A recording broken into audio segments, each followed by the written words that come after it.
Mesdames et messieurs, bonsoir et merci de votre fidélité sur la mère des chaînes Évasion Guinée.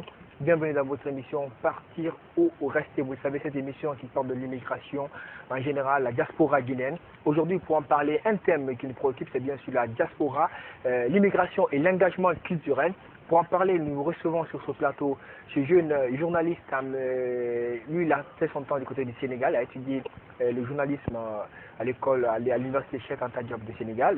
Donc, il est avec nous sur ce plateau. Monsieur Pépé, bonsoir. Bonsoir, Monsieur Mori. Un grand plaisir pour moi de vous recevoir dans cette émission. Le plaisir est partagé. Et bonsoir à tous les téléspectateurs de cette grande chaîne de télévision, Évasion. D'accord. On sait que l'immigration, ce n'est pas seulement l'Occident qui décide de partir en Europe. Il y a aussi des Guinéens qui s'en vont dans les pays limitrophes pour chercher le savoir. Tel a été votre cas. Dites-nous un peu. Effectivement, tel a été mon cas. La motivation, ce qui m'a poussé à quitter mon pays pour poursuivre mes études au Sénégal, c'est par rapport au cadre concernant la formation. Parce que quand j'ai terminé mes études universitaires en sociologie en 2004, j'ai reçu une formation théorique générale. Je n'étais pas du tout satisfait de cette situation. Alors j'ai jugé nécessaire d'approfondir mes connaissances, surtout de me spécialiser en journalisme et communication. Alors je voulais faire cette spécialisation dans une grande université, dans un grand institut, et le choix est tombé sur le CESTI, qui est le Centre d'études des sciences et techniques de l'information, l'une des grandes écoles de journalisme en Afrique francophone, pour ne pas dire la première école de journalisme en Afrique francophone, une école à dimension panafricaine qui reçoit une dizaine de nationalités. Une dizaine de nationalités. Et comment vous avez fait, vous? C'est l'État qui vous a octroyé Non, l'État. Vous avez courrier vous-même pour être là. Ok, c'est une longue histoire. C'est pas l'État qui m'a octroyé. Parce qu'à l'époque, quand j'ai fini mes études en 2004, en sociologie, en 2005, j'ai fait ma soutenance sur les demandes de divorce chez les femmes fonctionnaires ou les femmes intellectuelles à Conakry.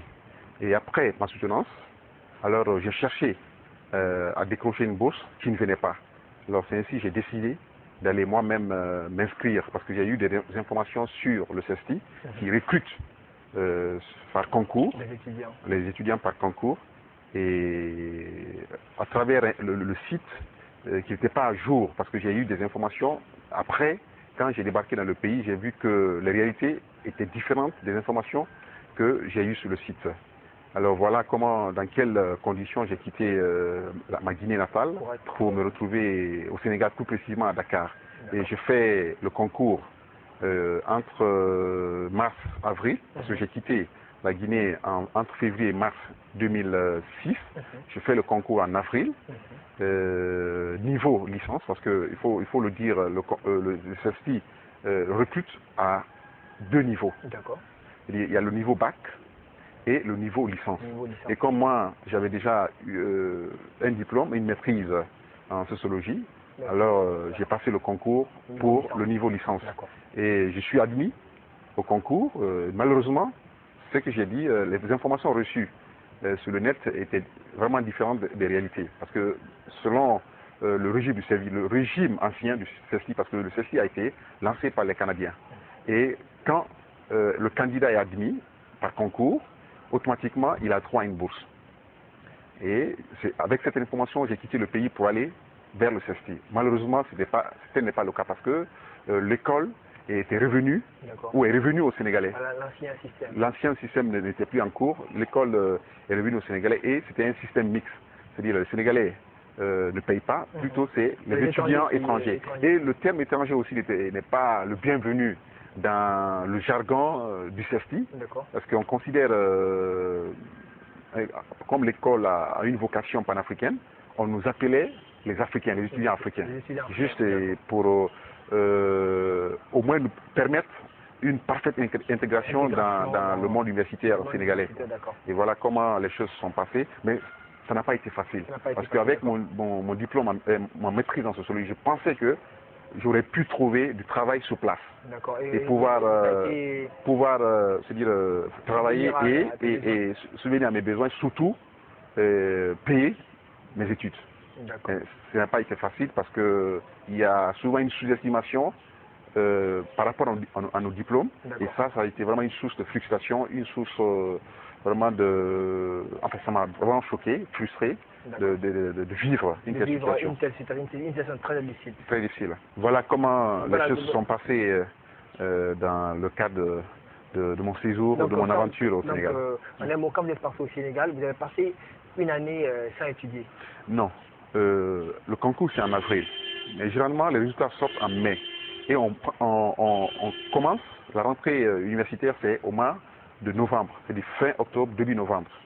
Alors, le temps là, je pensais qu'avec ma maîtrise en sociologie, j'aurais pu trouver un emploi et un travail. Et ça a été un temps de galère pour vous? Ça a été un temps de galère, mais malheureusement, et heureusement plutôt, et avec les contacts que j'avais. Parce qu'il y a une forte communauté guinéenne qui vit du côté du Sénégal. Hein. Oui, mais c'est pas évident avec cette forte communauté guinéenne que quelqu'un puisse en sortir.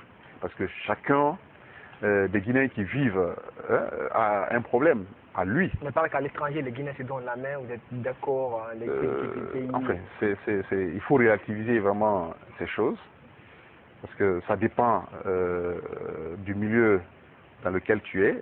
Si toutefois tu tombes sur des compatriotes qui ont peut-être des moyens pour t'appuyer, ils vont le faire. Mais ce n'est pas de façon automatique dès que tu débarques, parce que tu as la communauté guinéenne ou la communauté de ton pays d'origine est forte dans un pays qui automatiquement, c'est le paradis, quoi. Mais finalement, tu es tombé sur quelqu'un qui t'a... Enfin, c'était une camarade de classe, une camarade que j'ai à l'université, parce que j'ai fait l'université Gamal Amder Nasser de Conakry, entre 2000 et 2004. C'est une camarade de promotion que j'ai rencontrée, qui était mariée, elle vivait avec son mari, et celle qui m'a hébergé le temps de me familiariser au milieu et de trouver un peu, en tout cas une attache avant la proclamation des résultats. Et quand les résultats ont été proclamés, comme je te disais tantôt, le régime avait changé. Et il fallait payer la scolarité. Et comme je n'avais pas de soutien, j'ai fait 4 mois dans l'espoir de trouver un soutien. Tel n'a pas été le cas et j'étais obligé vraiment d'arrêter les cours parce que la direction mettait pression pour payer et il fallait aussi faire face aux problèmes du quotidien. Et vraiment, c'était intenable. Finalement, j'ai arrêté. Tu t'es retourné au pays? Je ne me suis pas automatiquement retourné au pays. Et j'ai eu des informations selon lesquelles l'enseignement pouvait être une source de revenus pour moi. Au Sénégal? Non pas au Sénégal, mais plutôt en Mauritanie. Qu'au temps du régime Maouya, qui est le président mauritanien, que vraiment dans l'enseignement, il y avait l'argent circulaire à gogo. Mais t'as quitté Dakar. Alors, cette information m'a beaucoup attiré et j'ai pris le véhicule pour débarquer à Nouakchott, c'est la capitale mauritanienne. Mais malheureusement, ça a été le contraire. Ça a été encore le contraire. Alors, j'ai commencé avec la presse mauritanienne dans un journal qui s'appelle Point Chaud. Et il y avait le journal et le site web. Et là, j'ai commencé à travailler avec le monsieur, mais malheureusement aussi, le salaire n'était pas conséquent. Imaginez, vous avez une maîtrise en sociologie. Vous pouvez vraiment travailler correctement dans ce métier. Vous êtes payé à 15 000 ouguias. L'équivalent, je crois, à l'époque de 30 000 francs CFA. 30 000 francs CFA. Ça ne pouvait même pas couvrir tous mes besoins par mois. Et je travaillais de 8h ou de 9h à 23h. Imaginez, parce que je m'occupais du journal, je m'occupais aussi du site internet. Et finalement, j'ai dit qu'avec ce rythme-là, parce que le patron m'avait fait comprendre que quand je restais, il allait m'envoyer en formation au Maroc, dans tel pays. Vous avez vu? Mais la proximité m'a permis de connaître la mentalité du patron. Et finalement, vraiment, je dis avec ce rythme, je ne pouvais pas avoir assez d'argent dans un temps record pour retourner au Sénégal, continuer mes études. Et après 2 mois de travail avec le monsieur, j'ai arrêté. Alors, à ce moment, il y avait un changement de régime, en fait, de gouvernement en Guinée. Et il y avait un gouvernement de consensus, de large consensus qui était installé. Et il y avait l'espoir qui était là, parce qu'à travers la presse, à travers les médias, j'ai vu qu'il fallait retourner, essayer de voir comment résoudre le problème. parce que je ne voulais pas aussi fatiguer les parents avec le taux de change entre le franc CFA et le franc guinéen. Vous savez, le Sénégal est dans la zone des francs CFA. Et vous avez vu, je ne pouvais pas trop compter sur la famille. Chaque fois qu'on m'envoie de l'argent, je voulais me débrouiller sur place, régler mes problèmes. Et comme tel n'a pas été le cas, avec l'avènement du gouvernement de large consensus, j'ai quitté la Mauritanie, je suis passé par le Mali pour rentrer en Guinée et j'ai essayé de résoudre mon problème. Heureusement, il y a eu quelques soutiens, surtout de la part de l'ancien ministre. C'est l'occasion de le remercier, Justin Morel-Junior, qui m'a appuyé pour repartir. C'était votre retour, hein? Mon retour en 2000, entre 2007 et 2008. Alors, pendant votre temps de retour, quand vous êtes retourné, quelle a été vraiment l'appréciation des parents? Ça a été difficile. Est-ce que les parents ont été déçus parce que vous êtes retourné? Comment ça s'est passé? En fait, ça a été difficile, mais comme il y avait une confiance que j'ai méritée par rapport à mon parcours scolaire et universitaire, alors je n'ai pas eu ce problème avec la famille, parce que la famille avait confiance en moi, que j'ai quitté le pays pour un objectif. Et chercher la formation, chercher la connaissance pour au moins essayer d'apporter un soutien à la famille. Je crois que je n'ai pas eu ce problème. Peut-être avec les amis qui disaient « Ah, il fallait rester ici, il a une formation universitaire, pourquoi il a quitté pour aller encore souffrir ailleurs ?» Mais moi, je savais que j'avais un objectif, il fallait atteindre l'objectif. Parce que quand j'ai quitté, j'avais pas tant la vie dans la vie associative. C'est-à-dire, j'étais membre d'une ONG qui œuvrait pour la protection des enfants en difficulté. Alors, la présidente a été nommée préfet, je crois, d'une localité à l'intérieur.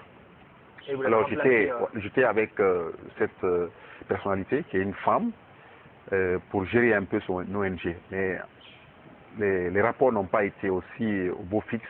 Parce que, vous savez, moi, j'avais toujours envie d'aller étudier.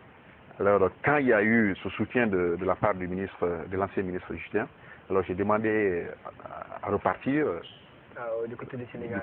Retourner au Sénégal, mais ma tutrice ne voulait pas du tout. Mais finalement, vous êtes reparti? Finalement, je suis reparti. D'accord. Parce que là, il y avait des gens qui avait manifesté le désir de m'accompagner, de me soutenir pour faire ses études en journalisme et communication.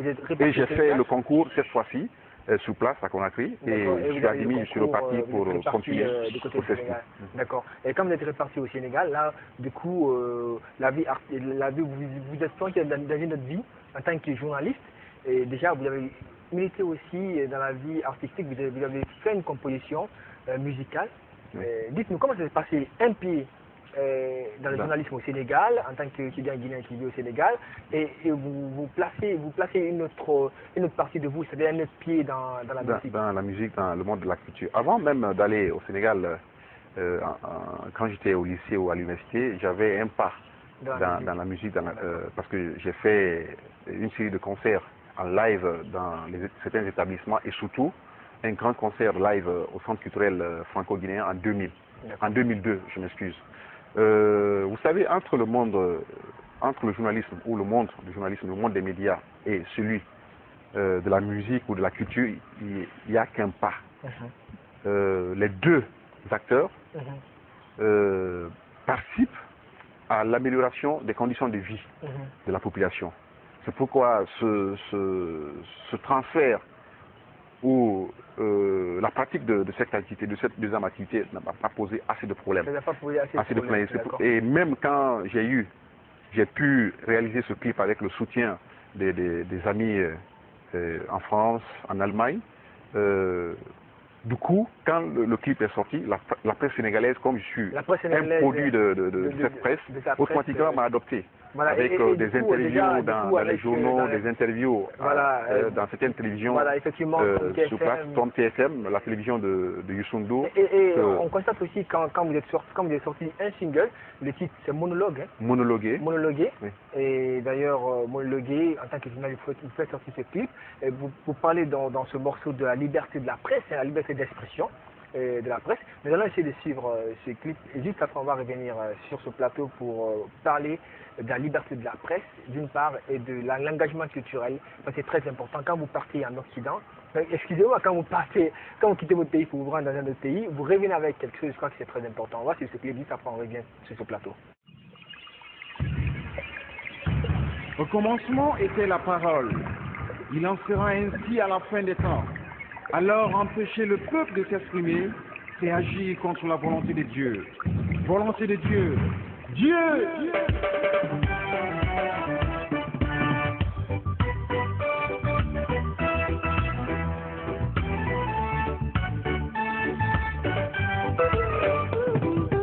Je suis monologue. J'aime monologuer. Je suis monologue. J'aime monologuer. Quand j'étais nourrisson, que je monologuais. Quand j'étais enfant, j'aimais monologuer. Monologuer me force du métier. En me voyant monologuer, ils me prennent pour un fou. Je suis pas un fou, je suis pas fou. I am not crazy, man, the fool man. Mais il y a de quoi frustrer, indigné dans ce monde. On nous empêche d'en parler. C'est mal, très mal. Monologue, je suis monologue. Monologue, j'aime monologuer. Monologue, je suis monologue. Monologue, j'aime monologuer. J'ai vu des enfants mourir de faim, de maladie. Ils sont victimes de la grève. Hommage à tous les martyrs de la liberté. Les journalistes agressés dans l'impunité. Votre mémoire vivra pour l'éternité. Mon peuple opprimé dans la misère. Ils votent des lois fantaisistes. Il y a de quoi s'inquiéter pour l'avenir. Vouloir imposer son puissant au pouvoir. Et après, il se réclame démocrate. Oh!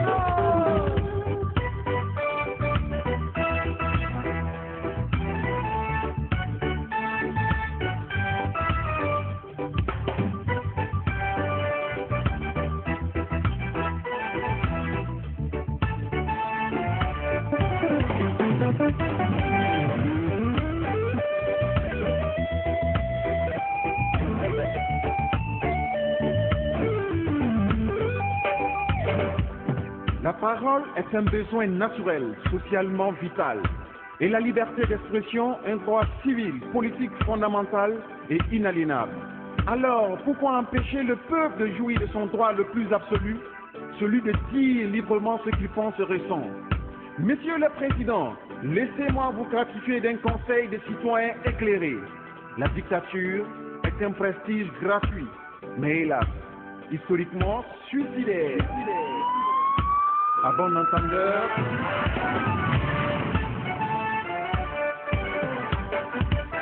quand j'étais nourrisson, que je monologuais.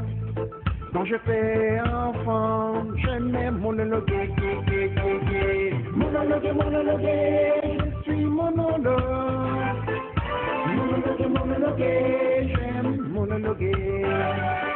Dieu créa l'univers par la force des mots, donnant à l'homme l'exclusivité de l'usage de la parole. Alors parlez, dialoguez en toute vérité, liberté et responsabilité, l'humanité ira mieux. Monologuer.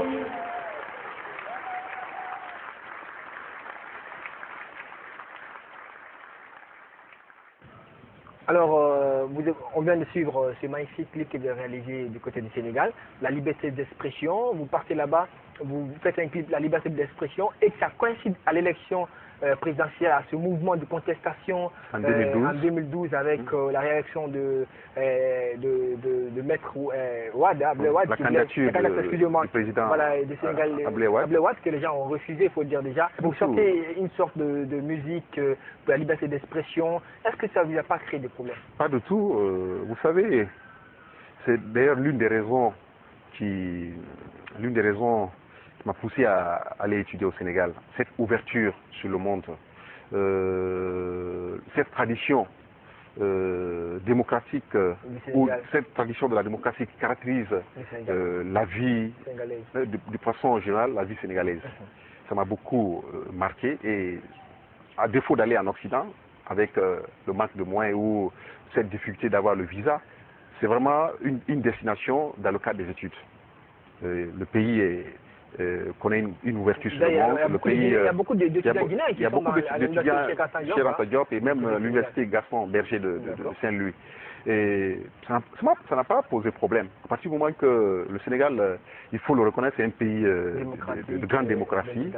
C'est un pays de culture, un pays d'art, parce que le Sénégal a produit des grands artistes, que ce soit dans la littérature, comme les Léopold Sédar Senghor, le président poète, il y a celui qui a Alioune Diop, Birago Diop également. Il y a tant d'autres. Il y en a tant d'autres, tant d'autres.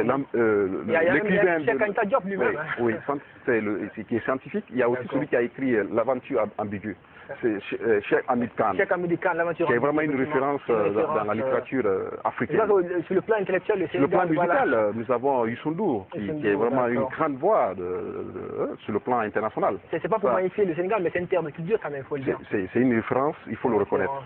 Et ça m'a quand même marqué, et je disais, il fallait aller dans ce pays pour étudier. C'est pourquoi quand le clip est sorti, vu le contenu, vu l'engagement qui était là, automatiquement on voit des images que vous utilisez, ces images dans vos clips, avec les gens qui sortent, avec les pancartes, tout ça là. Oui. Et une sorte de contestation. Oui, en fait, c'était une mise en scène pour dire que en démocratie, la liberté d'expression, elle est fondamentale. La liberté d'expression, elle est fondamentale. Parler de démocratie sans mettre un accent particulier sur cet aspect, vraiment c'est insignifiant.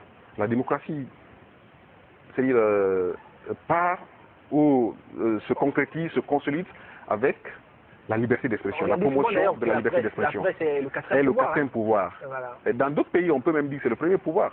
D'accord. Alors on revient sur ce côté très important en tant que journaliste de formation, parce que vous êtes, quel est votre point d'appréciation, votre point de vue par rapport à la presse guinéenne en général? C'est une appréciation mitigée. On a hérité d'un lourd passé. D'abord la colonisation. Si toutefois vous connaissez un peu l'histoire de la presse guinéenne, la presse au temps de la colonisation, c'était une presse d'abord au service de la colonisation. Et le premier journal, qui était un journal qui faisait un peu la promotion de l'Église catholique, était favorable à l'administration coloniale, avant l'arrivée d'autres journaux qui contestaient cette administration, avec le mouvement ouvrier qui était un peu piloté par les pères de l'indépendance de ce pays, en l'occurrence Feu Ahmed Sékou Touré. Et après, on a connu le régime, après l'indépendance, on a connu le régime à orientation socialiste, qui avait en tout cas un aspect autoritaire. Et là, la liberté d'expression était bafouée. Bien que la Constitution reconnaissait cette liberté d'expression, mais sur le terrain, dans les faits, tel n'était pas le cas. On a vécu 26 ans dans cette situation. Après, il y a eu l'avènement, entre guillemets, de l'armée, et l'armée, des militaires au pouvoir, qui ont prôné la liberté. Mais toujours une liberté conditionnée, parce que... D'accord, il n'y a pas de problème. Ça, c'est une histoire. C'est vraiment un peu l'histoire de la guerre. Et quand vous prenez ce clip, c'est le jeu que j'ai utilisé. Le jeu, c'est une personnalisation du peuple. L'histoire du peuple guinéen par rapport à cette question de liberté de presse ou de liberté d'expression. Le jeu représente le peuple. C'est-à-dire quand j'étais enfant, c'est-à-dire le peuple depuis qu'il vivait sous l'administration coloniale, était considéré comme un enfant. Il était privé de la parole. C'est une chaîne continuelle. Et ainsi de suite.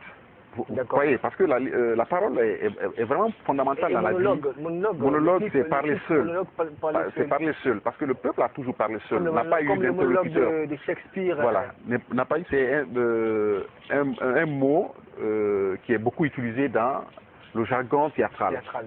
Et moi, comment ce mot est venu, l'inspiration est venue, parce qu'à l'époque, j'aimais beaucoup consulter le dictionnaire pour me cultiver, pour connaître le sens des mots. C'est là que je suis tombé sur le mot et l'orthographe et la sonorité du mot m'a vraiment inspiré. Et moi, j'ai composé le morceau avec ce mot, mais ce mot a eu plusieurs dimensions. Il a une dimension philosophique, une dimension sociologique, politique. Politique, d'accord. Alors du coup, et même symbolique. D'accord. Du coup, après la sortie de ce clip, il y a eu beaucoup la presse sénégalaise. D'ailleurs, les coupons nous montrent avec la presse comme Le Soleil, La Gazette, L'Enquête, toute cette l'armada de la presse sénégalaise s'est intéressée à vous. Alors parlons-en de l'immigration clandestine. On voit à la télé le longueur de chemin des gens qui meurent, qui tentent de traverser le détroit de Gibraltar, d'autres par la mer de Méditerranée. Votre point de vue, parce que vous avez été journaliste et vous avez animé dans une radio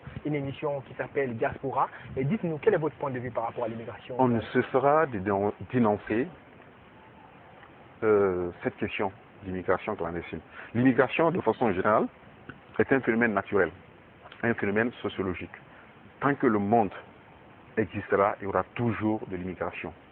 Mais le problème aujourd'hui, c'est la question de l'immigration clandestine qui pose problème aux politiques, aux différents États à travers le monde. Et l'Afrique aujourd'hui est le parent pauvre par rapport à cette question d'immigration. Parce que vu les problèmes qui se posent à l'Afrique, les problèmes de pauvreté, les problèmes de guerre, les problèmes environnementaux, tous ces facteurs contribuent à favoriser la pratique de l'immigration, et surtout de l'immigration clandestine. Parce qu'aujourd'hui, c'était pas comme avant. Mais aujourd'hui, les frontières européennes, les frontières américaines deviennent de plus en plus difficiles à franchir. Parce qu'il y a tout un arsenal de sécurité qui est là pour empêcher les gens de traverser. Et ça, c'est pas des mesures qui vont tout arrêter l'immigration clandestine. Mais pour vous, quelles sont les mesures pour arrêter l'immigration clandestine? Que ce soit dans les pays de départ ou les pays d'arrivée? C'est vraiment d'aider les pays où cette immigration clandestine est pratiquée de se développer, de soutenir un peu la croissance dans ces pays. Parce que, généralement, cette immigration clandestine frappe les jeunes. Et les jeunes constituent, en quelque sorte, l'avenir de ce continent. Alors, il faudrait créer un cadre favorable pour que ces jeunes puissent rester, puissent s'épanouir sur place. Par exemple, et qui doit les particuliers, c'est pas.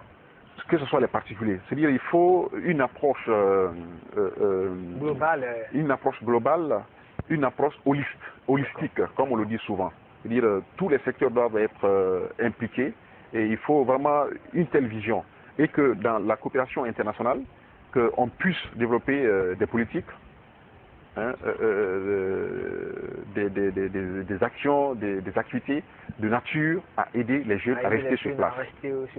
Et aussi, favoriser aussi, parce qu'il y a certains aussi qui veulent aller dans ces pays, découvrir ces pays, le goût de l'aventure, pour étudier, pour faire d'autres activités. Alors il faudrait aussi, pour l'obtention du visa, que les choses puissent être un peu déverrouillées. D'accord, et les choses puissent être un peu déverrouillées. Alors du coup, parce qu'on est au terme de l'avant-dernière question, aujourd'hui, après votre retour, vous avez jubilé un petit peu la musique et le monde du journalistique. Votre retour en Guinée, vous abandonnez complètement la musique, ou bien quel est votre point d'approche depuis que vous êtes de Pas du tout, pas du tout. Et c'est la question qu'on ne cesse de me poser, surtout ceux qui me connaissent, connaissent mes débuts en musique, quand j'étais au lycée et à l'université. À chaque fois on se rencontre où nous en sommes avec ton projet de musique. C'est pas, j'ai pas abandonné totalement.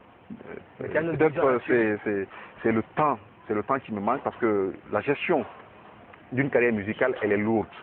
Il faut un grand soutien, il faut du temps pour la création.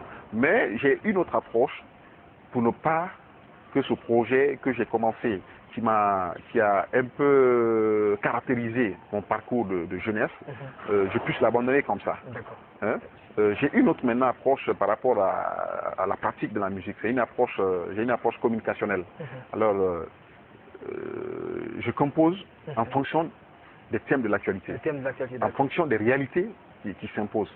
Ces réalités peuvent être sociales, économiques, politiques ou environnementales. Alors je compose un texte, une musique par rapport à cette actualité, à cette réalité. On réalise le clip pour mettre ça à la disposition des télévisions de la place ou des chaînes de télévision internationales. Donc on peut s'attendre bientôt On peut s'attendre parce que, et même au-delà de faire la musique de cette façon, j'ai aussi une autre approche.